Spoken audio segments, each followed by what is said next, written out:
Yes polythene ఫ్యాక్టరీలో fire accident Jeedimetla పారిశ్రామిక వాడను ముచ్చెమటలు పట్టిస్తోంది. మంటల ధాటికి భవనం నిలువునా కూలిపోయింది. 100 కోట్ల నష్టం వాటిల్లిందన్న అంచనాలు వినిపిస్తున్నాయి. ఆ బ్రేకింగ్ న్యూస్ ఇప్పుడు మనం చూస్తున్నాం.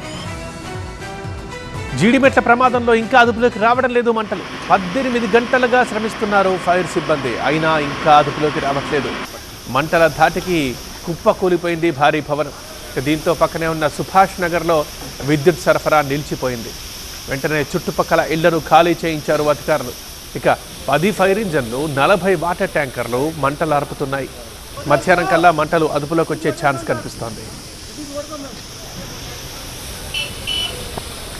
హైదరాబాద్ జీడిమెట్ల పారిశ్రామిక వాడలో భారీ అగ్ని ప్రమాదం జరిగింది. ఎస్ఎస్వి పాలిథిన్ సంచులు తయారు చేసే 3 అంతస్తుల పరిశ్రమలో భారీ ఎత్తున మంటలు చెలరేగాయి. నిన్న మధ్యాహ్నం 1 గంటకు పై అంతస్తులో మంటలు స్టార్ట్ అయ్యాయి. అవి చూస్తుండగానే బిల్డింగ్ మొత్తానికి అంటుకున్నాయి. అయితే భవనంలో పెద్ద ఎత్తున పాలిథిన్ కవర్లు, వాటి తయారీకి వాడే ముడిసరుకు నిల్వ ఉండడంతో మంటలు ఉవ్వెత్తున ఎగిసిపడుతున్నాయి.